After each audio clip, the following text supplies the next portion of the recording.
do you do when you discover that your entire childhood is searchable? Your birth was witnessed by 5.6 million people. Millions more heard the first words you spoke, your tantrums, your punishments, and even the gender transition of your sibling.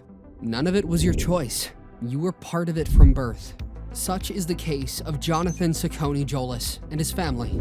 With the vulnerability of their family and their privacy, they formed an online empire, which was making them famous and stupidly rich.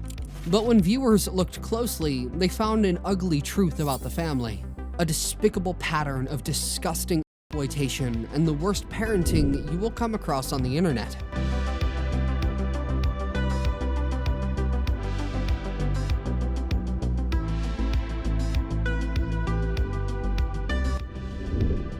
And soon, that truth was about to be revealed, and their massive online empire would be laid bare.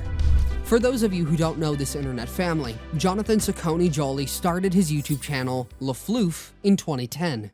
Hi guys, today Albie is going to experience ice and snow for the first time. Come with me. Posting simple, rather cringeworthy videos, as people did at the time. The thing to teach a child when first experiencing water is about floating.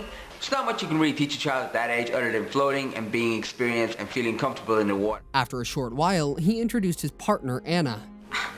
You are so freaking ugly. How are you even allowed on YouTube? Their beginning was simple and fun, like any other couple showing their daily life with their dog. I wish I had an accent and sounded unique like you. Oh my god, stop telling me to rate 5 stars just because you're including your cute puppy in this video. And for the next 2 years, that was pretty much all they posted, vlogging their everyday routine and occasionally talking about fashion-related stuff.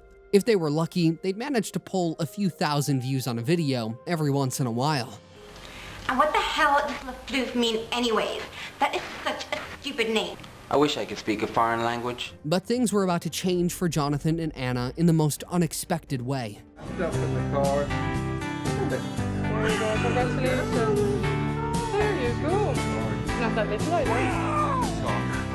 Because on September 11th, 2012, the couple gave birth to a baby girl.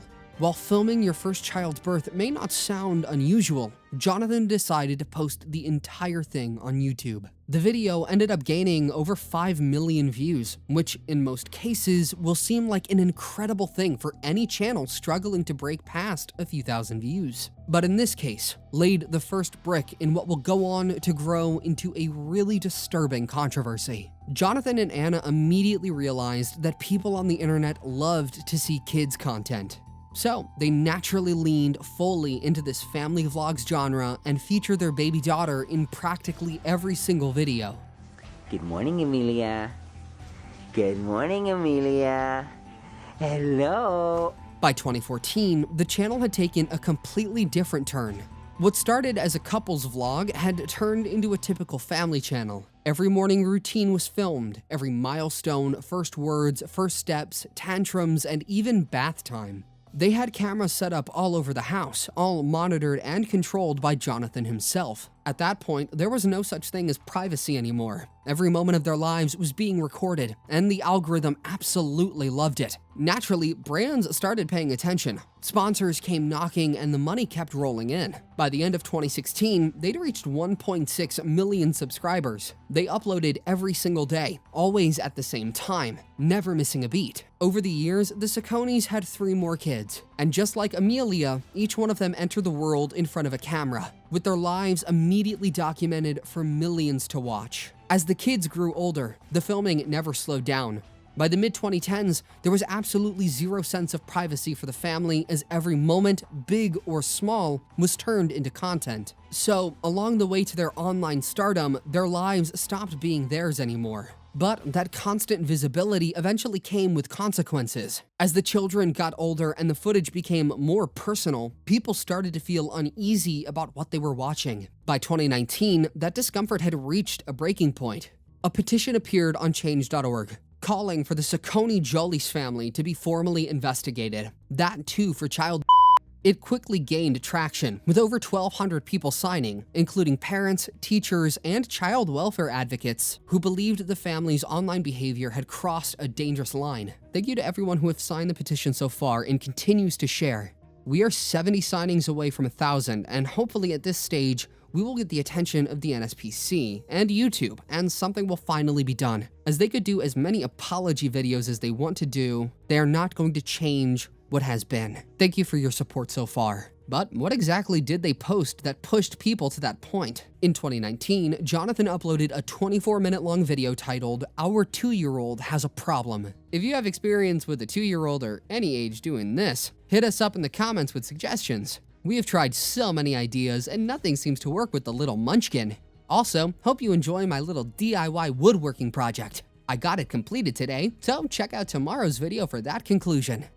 In her nappy, and then she was taking her nappy off at night or at nap time. Now she's not doing that anymore. She's taking her poo out of her nappy with her hands and putting it into her bed. So we're trying to figure out a solution right now. We have a solution at the moment, but it's...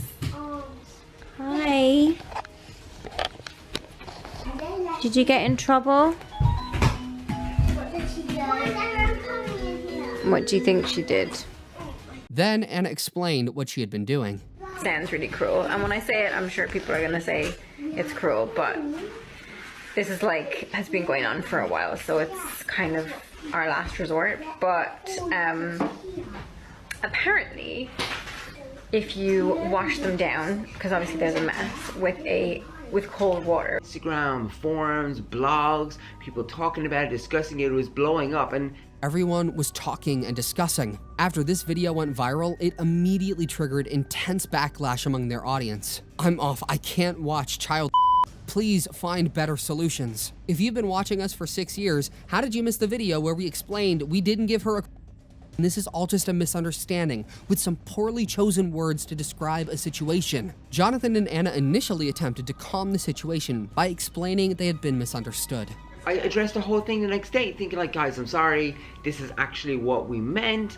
And I didn't know it would escalate this And then far. it went on, but then it was like people... When that explanation failed to calm critics, they released an apology, claiming they had removed most of the controversial videos from their channel. Right now, we have a solution at the moment, but it's... Hi. But that didn't stop the police from visiting the family. Shortly after, the NSPCC carried out a welfare check on the children. And strangely enough, they didn't find anything enough to take legal action. About how talking about a lot of trolling and stuff, you know, and I don't want to brand everybody, okay, as a troll, because that's not what I'm saying. This gave Jonathan and Anna the perfect opportunity to dismiss many of their critics as trolls, with some even being reported to the police. And after all the outrage, the investigations, and the apologies, life on the channel continued as if nothing had happened. I don't think we're bad people. We're just sharing our life, the good parts and the bad parts.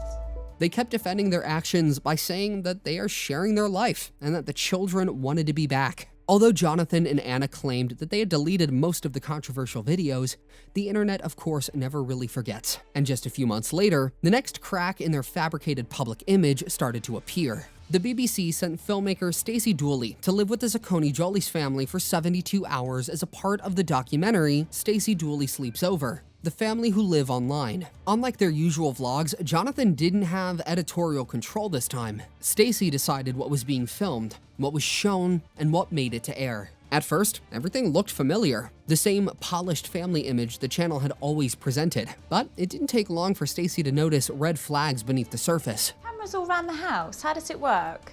Not really. We just film ourselves. You're just kind of sharing as you go along. Do you share every day? Every second day. Every second. Anna, in particular, seemed far less comfortable with the constant filming. Say dada. Say dada. Say mama. Say dada. Say YouTube. Oh, just in case you do, actually, let's get this rolling. Oi, dada. She appeared more concerned about her children's well-being.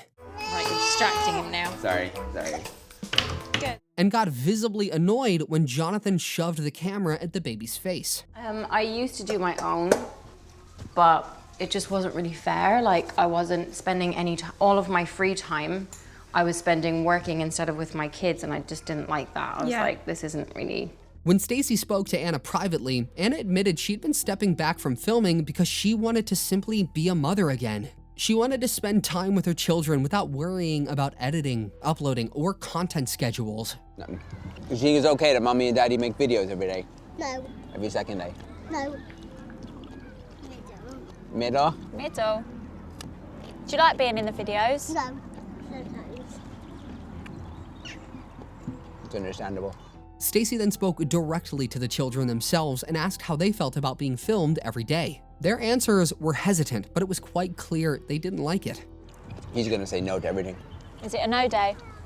Do you like your sandwich? No. Do you like water? No. Do you like the farm? When she asked the youngest, Jonathan tried to cool it off by saying that he would say no to everything.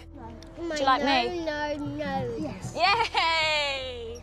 But when Stacey asks if he likes her, he says yes, embarrassing Jonathan further. From there, Stacey became more direct about the risks of putting children online. The legitimate concerns is, we know for a fact that letters, files, alerts, trawl through the internet, go through YouTube, looking for videos of children. Yeah. That thought must have crossed your mind. And how does that make you feel that your kids are out there for them potentially to see? She confronted Jonathan in his editing room and asked questions no one else had ever asked him before. Every parent has to be aware of the dangers in the world, you know, and that's why we don't film the children in scenarios that we think, you know, makes them vulnerable. You know, you can look at some of the thumbnails across YouTube and you can highlight the gymnastics, the swimming, the stuff that kind of like really emphasizes where you might have a higher risk. Jonathan acknowledged that he knew about the PDF files threat, but basically did nothing to prevent it. He claimed that he never filmed the children in a vulnerable position.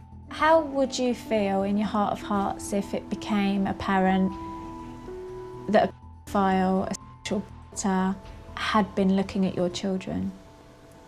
Had been masturbating over your children, for example? When Stacey pressed more, It's such an odd question, because how would you, like, I don't know how you'd feel. Like, obviously is it a terrible thing? It's like, I don't really know how to answer, like, because I would say, like, you know, because all I do is I don't know. Jonathan couldn't give an answer.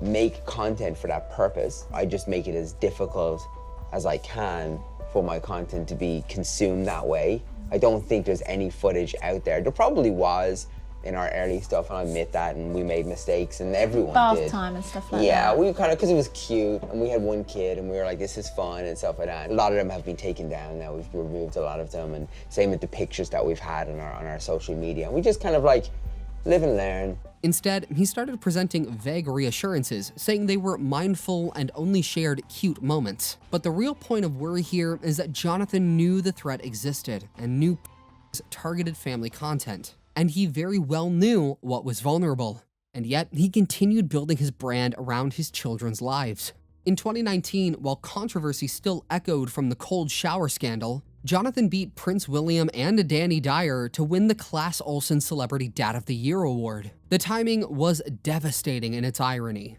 As Stacey Dooley's documentary showed his children saying they didn't want to be filmed, the public was simultaneously celebrating him as a model father. Despite that, the documentary still managed to trigger just enough scrutiny that the internet started watching their content with a more critical eye. The Saccone-Joly family. I'm concerned. I came down with COVID and spent Thursday and Friday at home, and happened to fall down the Saccone-Joly rabbit hole with all my free time.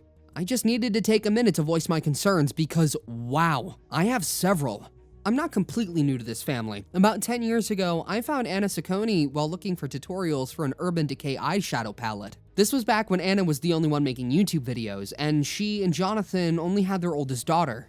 I vaguely remember them when their second kid was born, but stopped following them after. 10 years later, and wow, things have changed. My thought, do Anna and Jonathan have any kind of job or career outside of YouTube/social media? This appears to be their main source of income. I could be wrong, and I hope I am, because that leads me to my next point.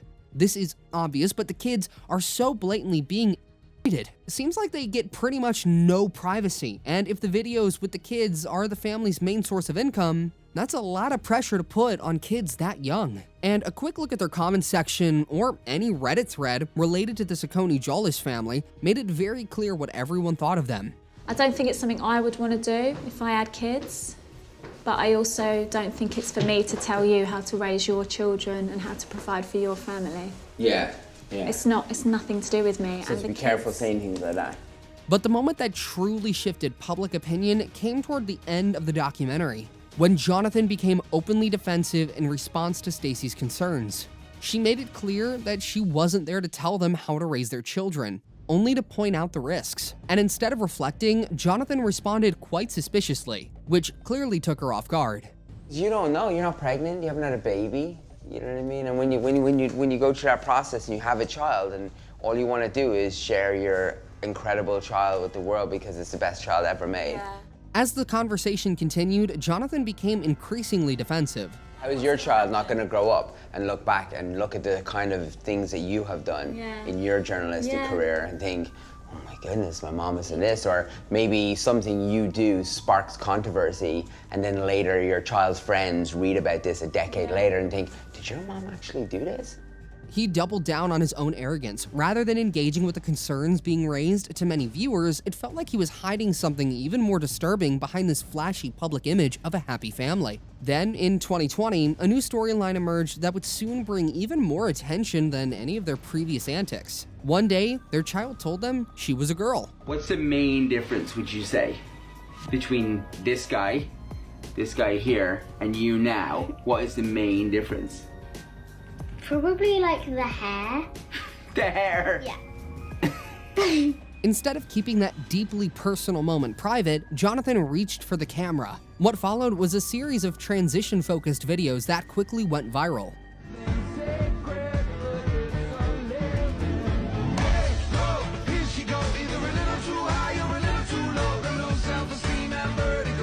Every step of the process became content. The name change, the first dress, the school announcement, and the emotional reactions that followed. Soon, the content expanded beyond simple updates. Closet tours, designer outfits, makeup routines, and even a mini fridge stocked with adult skincare products became part of the storyline. This is my number 1 product, my number 2 product, 3, 4, 6, 8. At just 7 or 8 years old, Eddie was demonstrating serums and glow-up routines. Many argued that her personal space had been turned into branded content, encouraging premature adultification in the pursuit of views and engagement. Edie was born Eduardo. She was born male. She has always been more attracted to stereotypical girl toys or girl things. Ever since she could basically dress herself, she wanted to wear her older sister's clothes, or she wanted to wear dress-up dresses, which I completely embraced because I just felt like that was normal. As the transition continued, Jonathan and Anna began offering their own explanations. They had said they knew from the beginning that Eddie was a girl, pointing to her preference for traditionally feminine toys and clothes. When did you learn what transgender was? The media told me. She said that I was transgender and I asked her what that means and she said that means you're half boy and half girl, and I said okay. I think I'm mostly a girl. But in other moments, Eddie herself explained that she came to understand her identity through conversations with her older sister. Do some form of homeschooling, or as Jonathan put it, to go travelling, Ingham style, and I'm just that... Where the hell this has come from, I've got no idea. I didn't put these two down as being a very travelling groove people, but I didn't put that down for the Inghams either. So, I mean, love will find a way, guys. Love will find a way, because I'm just ultra confused all around. While at this age, children do have gender dysphoria as they are learning about the world. But it's like Jonathan is rushing Eddie to choose this identity, just for the fame and for the views. This child is literally 7 years old. The dad is disgusting for his child like this for views and money. This is wrong. He's definitely can't make a decision like this that young. Despite the backlash, the family carried on, presenting a united front and continuing to document every part of Eddie's transition. All My Friends Are Invisible by Jonathan Joly. Around the same time, Jonathan released a children's book titled All My Friends Are Invisible. Because of my experience in life, you know, I now am a non-binary person. I feel like, okay, I have an opportunity here now to try and do what I wish someone had done for me. I am a non-binary person, and my sexuality is straight, explains Joly, who today resides in London with his wife, 4 children, and 6 dogs. I am a woman on the inside and a man on the outside. I can be fluid with my gender and identity. There may have been a moment in my childhood when, with the right support, I might have wanted to transition completely to a woman. But without examples in my life or the media I consumed, that was never an idea I could have imagined. So I kept those thoughts to myself and created my own world inside my imagination. It was called Dome D.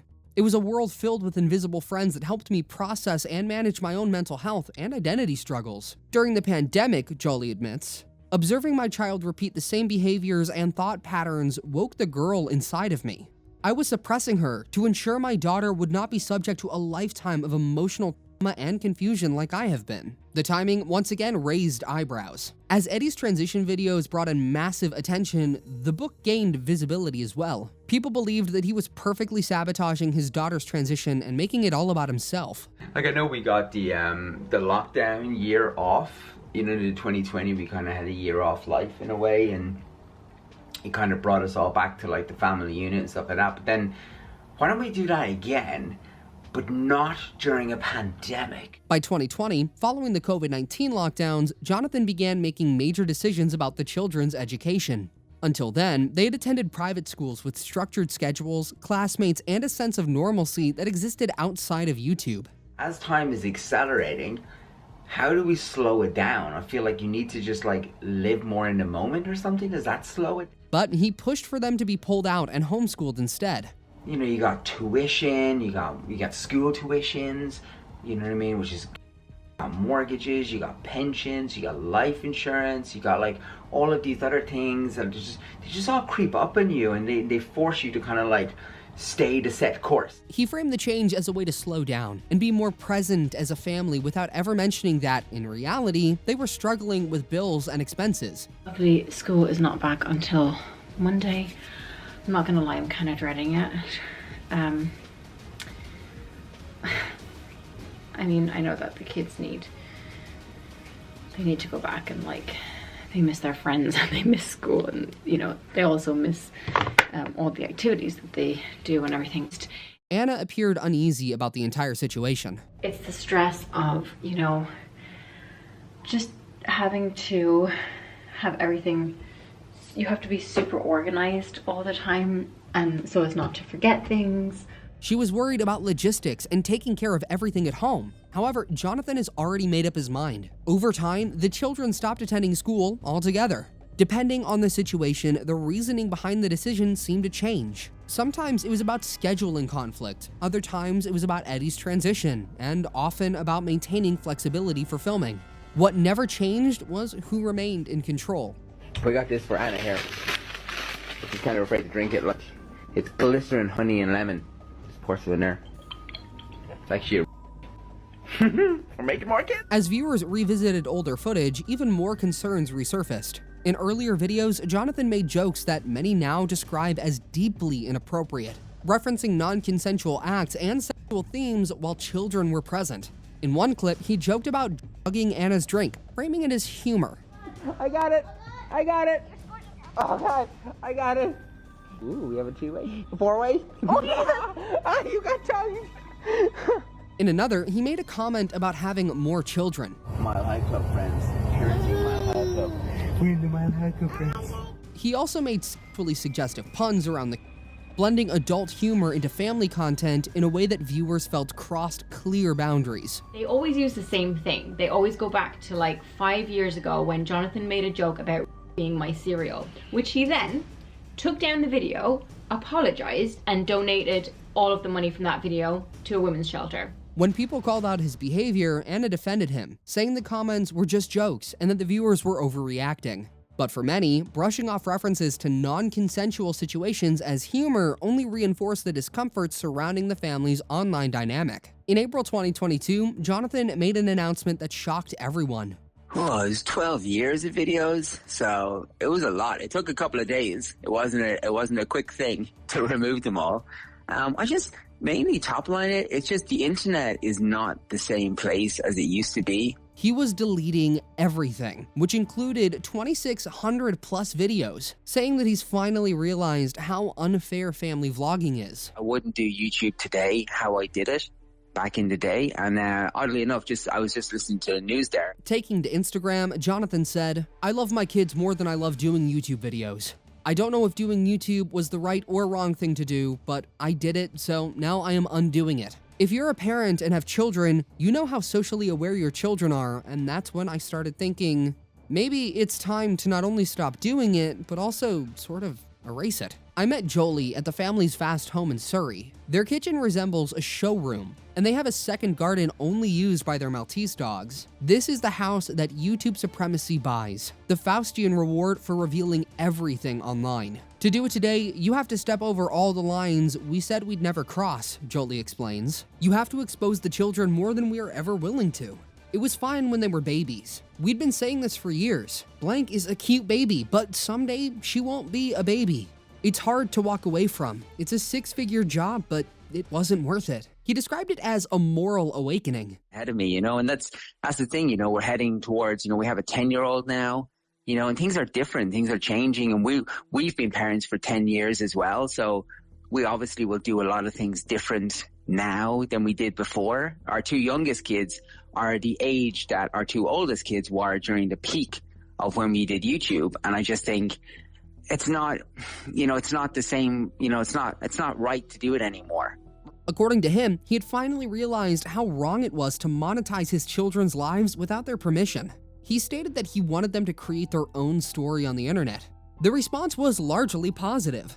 The media and viewers praised him for being accountable, even if it came 12 years too late. But Jonathan's facade finally cracked when somebody who actually grew up in front of the camera decided to speak. But that narrative didn't last long. Later that same year, a TikTok account appeared that was believed to belong to Emilia, Jonathan's oldest daughter. At 13, she was old enough to legally have her own account, but unlike her parents' public platforms, her posts were set to friends only, visible to only people she personally approved. But no one following this family for years could have expected the things that she talked about here. According to viewers and online discussions, Amelia appeared to be engaging with comments that criticized her father's behavior. She acknowledged the idea that her childhood had been treated as content rather than lived experience. At the time, she defended her mother, making it clear that she did not see Anna as the source of the problem. Then, just days later, that tone changed completely as Amelia posted content defending her father. Then she posted a wholesome video featuring the 2 of them together, which obviously contradicted her previous statements. The sudden change raised even more questions about the pressure surrounding her public voice. Some of Amelia's posts reportedly referenced suicidal thoughts, highlighting the emotional toll of growing up under constant scrutiny. And to make it clear, this time it wasn't an outsider speculating about potential harm. It was Jonathan's own daughter, the first child whose life had been documented from birth. Meanwhile, the 2 youngest children, Alicia and Andrea, experienced a different kind of exposure. Being much younger, they had even less ability to understand what was happening or to say no. But first, I'm gonna need some help. And that's where I come in. My job is to distract Edie, and I have the perfect plan. Their appearances often centered around emotional reactions, sibling conflict, and stage situations designed to drive engagement. When Alicia began gymnastics, as you can probably judge by now, Jonathan decided to turn even this into content. But the more disgusting part of it this time around was that he filmed and packaged it into thumbnails that emphasized her body in ways that are too inappropriate for kids. Andrea, the youngest, had the least agency of all. At just 6 or 7 years old, he was too young to grasp the platform, too young to refuse, and too young to protect his own boundaries. Jonathan even admitted that Andrea was indifferent to filming, which many saw as another way of saying the child had no real choice. Unlike Amelia and Eddie, who eventually became old enough to express discomfort, Alicia and Andrea grew up knowing nothing but the camera. This is where the story becomes intriguing though, as Jonathan's redemption arc lasted for roughly 3 months before he realized that the family vlogging ad revenue had stopped coming in.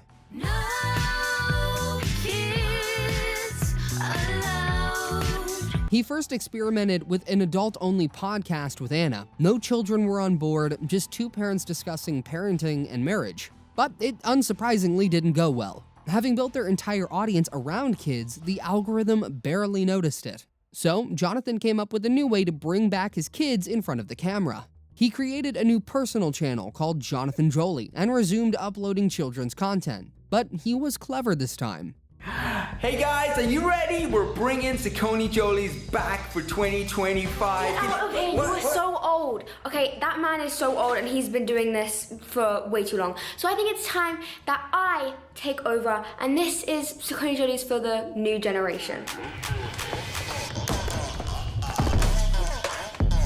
On October 1st, 2025, he rebrands the channel. He adds, "It's their channel. I do help them with the editing sometimes, but it's their money, their business, their channel, their direction." The videos technically featured his daughters, with Jonathan serving only as the supervisor or editor. This was a workaround, a technical flaw that allowed him to continue producing content featuring his children while claiming he wasn't the one filming them. And in just a few years, his personal channels outperformed their family channel in terms of views and subscribers. But instead of relying on authorities, this time people on the internet decided to conduct their own investigations. Tattlelife, a UK gossip forum, created 98 separate threads to document the Saccone-Jolys. Over 1,000 people contributed to each thread, resulting in a significantly large archive. r/YT vlogger families on Reddit became another place for these people to interact with each other. Users created timelines of deleted videos, saved screenshots before they disappeared, and analyzed thumbnail changes to reveal a shift from cautious 2019 content to increasingly predatory 2024 uploads. They investigated the algorithm itself, how exploitative content gained visibility, how children's vulnerability fueled engagement, how Jonathan turned every parenting crisis, family conflict, and child's confusion into monetizable opportunities. Communities documented coercive control, analyzed algorithm rewards for vulnerable content, preserved deleted videos, made thorough timelines, and compared thumbnails to demonstrate a purposeful shift from cautious 2019 predatory 2024. And as experts looked into the issue, the predatory infrastructure built by Saccone-Joly's 14,000 uploads turned out to be a much larger systematic problem. I've seen it newborns all the way up to teenage years. According to FBI Special Agent Christopher Giordano, complaints involving child material are up over 50% year over year, with offenders increasingly using AI-generated deepfakes to impose children's faces from social media onto explicit content. Another ex-FBI agent, Steve Lazarus Books, talked about the risks of posting children's content online. As soon as it opens, we're just gonna run out as fast as we can. Okay. What many people don't realize is how easily family vlog content can be misused once it's online. Europol has documented large-scale trading networks dedicated to distributing child material, and family vlogs are often targeted because they provide massive, easily accessible archives of children's lives. While traditional forms of child material still vastly outnumber AI-generated cases, law enforcement has already confirmed that deepfakes created from publicly available images have led to real prosecutions. For Eddie and Amelia, more than 14,000 uploaded videos represent thousands of opportunities for their images to end up in the hands of people Jonathan will never meet and can't control. And while the risks to the children are serious, the financial side of this operation tells another story. A 2025 investigation by The Sun estimated that Jonathan's original family channel generated around £1 million over a decade. His personal channel now has millions of subscribers and thousands of monetized uploads, all earning through AdSense, with UK CPM rates estimated between £8 and £13 per thousand views. Even conservative calculations suggest that each video could generate hundreds of pounds over time. When that's multiplied across thousands of uploads, the numbers become massive. On top of that, brand deals, which are often worth anywhere from £5,000 to £45,000 per sponsored video, likely brought in even more revenue.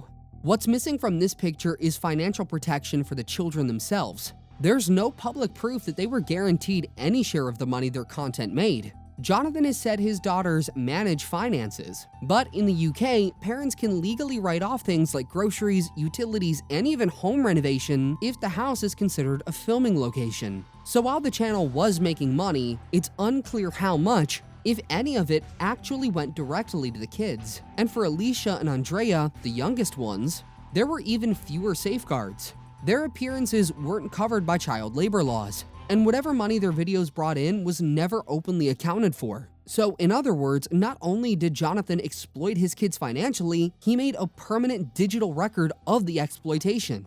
And while he believes he could delete his way out of accountability, the community refuses to allow it. When Jonathan came out as non-binary, he was both praised and criticized at the same time. But this focus quickly shifted when people noticed that Anna had been suspiciously absent from Jonathan's videos and social media posts since around 2023. Reddit users also noticed that Anna stopped posting about Jonathan. They removed their shared surnames from Instagram bios. Her content shifted towards solo parenting, self-care, and personal development. She created her own TikTok account, posting about bulimia recovery, featuring friends and motherhood without ever mentioning Jonathan. She even tagged and commented on Amelia's private TikTok account, implying a stronger connection to her daughter than to her husband. With millions following every step of their life, this obviously made people curious about what was going on. Then, out of the blue, on April 19th, 2024, Anna posted a cryptic reel captioned, "Tea is lukewarm," alongside divorce emojis. The video showed her getting ready while addressing rumors directly. She called their situation a transitional period, but refused to elaborate. This sent everyone on the internet speculating. People say that my dad has been for views, for money. If anything, brands were afraid to associate themselves with the trans child. We lost my dad to cancer when I was 21. I was spiraling into my eating disorder, and the one thing that saved me was... Her podcast appearance in 2025 caused even more controversy. She appeared solo on We Need to Talk. Jonathan and me in our tiny little flat, and I just started creating content. We were making probably like 60,000 a month, and then I had another baby, and then I relapsed. Is it bulimia? Yes. Sharing her bulimia story, body image struggles, motherhood, etc. It was just the way he was, right? So my dad cared a lot about image. And how her father's appearance obsession shaped her. She discussed returning to school for nutrition training and reclaiming her voice. Jonathan, he's always my #1 supporter. The things that people say about him couldn't be further from the truth, that he is some kind of evil mastermind. And even though by this point, everyone believed that the two had separated for good and Anna wanted nothing to do with Jonathan, things took an extremely bizarre turn once again when she started defending him once again. It was Jonathan. He was the only guy other than my dad to make me feel like I was a true, not just a princess. Jonathan treated me like a queen and still does to this day. According to her, he was the best father for their children and said he treated her like a queen. I was afraid to take that step because I didn't want to put myself first, but he put me first, and he always has done so. Using the story of getting the mommy makeover as one instance where he made her choose herself and do something for herself after birthing and raising 4 kids. When you become the parent of a trans child, you become a victim of yourself. And you don't sign up for it, but it happens. Because whether you like it or not, if you have a trans child and you support them, you get called things like file, and it happens overnight. Like, it happens really quick. And it's very confronting because it's like, I've never been called these names before. I don't even know what half of them mean. Then she shifted the conversation to her transgender daughter and the online hate they received. This confused viewers who wonder if she, like her children, is a victim or if it's all an elaborate hoax. The issue was not that she shared the struggle. Rather, she diverted the sails of hatred to transphobia rather than their behavior towards their children. Many people weren't happy about the interview. They were even calling out Paul, the interviewee, for deliberately avoiding real issues. Even Amelia's reading choices became subject matter for content. What? So many people have asked me to show them what I got for Christmas, so I'm going to be showing you that today.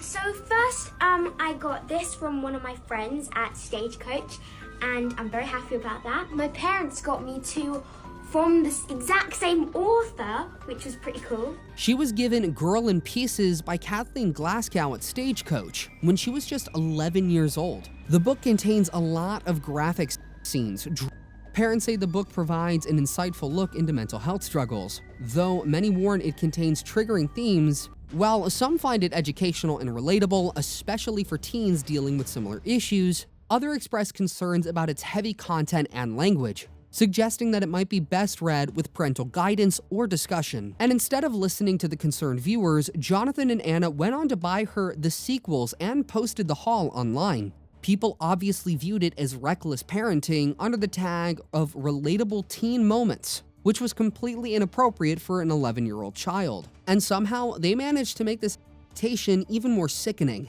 When Amelia turned 12 years old, Jonathan began labeling her as a preteen in order to capture the teen audience early on. He didn't want to wait for her 13th birthday. He started making content from her immediately. Videos like My Daughter's Last Day as an 11-year-old from September of 2024 positioned Amelia as entering adolescence, with challenges like emotional thumbnails designed to elicit maximum clicks. Under the pretext of her choice, he runs her channel himself, thinking that his children are his employees. Is it me, or are we best friends? Yeah. I mean, I'm definitely your best friend. That's great for you.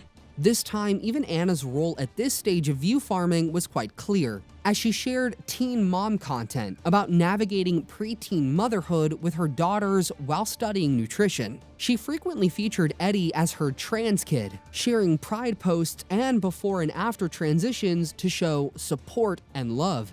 As Anna's content shifted towards supportive trans mom branding, a new figure began appearing more and more in her posts. Matthew Gary, her openly gay best friend, quickly became a regular presence on her feed. Together, they filmed lingerie shopping trips, pride events, and playful gay bestie challenges. Anna often thanked him for helping her better understand Eddie as a trans kid. At the same time, Jonathan was reworking the family's content strategy in his own way. He began pairing Amelia and Eddie together more frequently, branding them as sisters in a series of relatable videos centered around school routines, makeovers, and mall hauls. Eddie became the LGBT prop, with her transgender identity appearing in every sister video to attract progressive views. This is my daughter Amelia. Hi, I'm a teenager.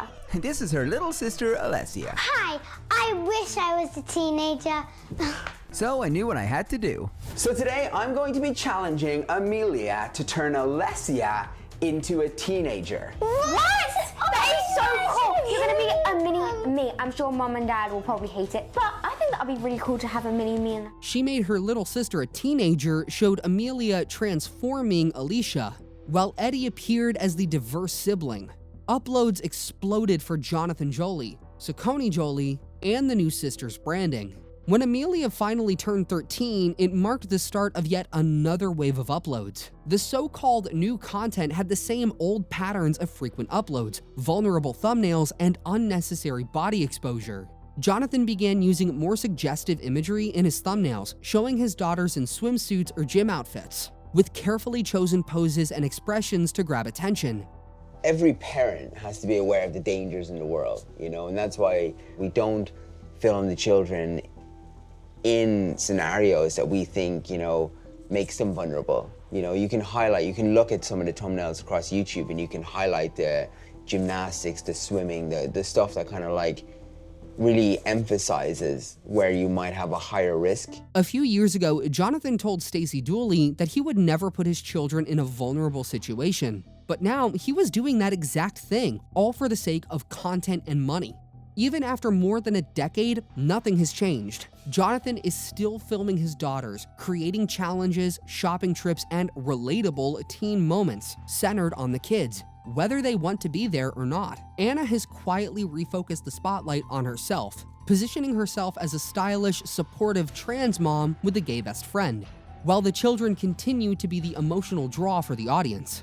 They refer to themselves as the OGs, as if longevity justifies everything, working harder in the algorithm to keep the brand alive, the views steady, and the money flowing. But the uncomfortable reality of this entire story is that the children remain at the center of every video and narrative decision, regardless of their age, discomfort, or right to privacy.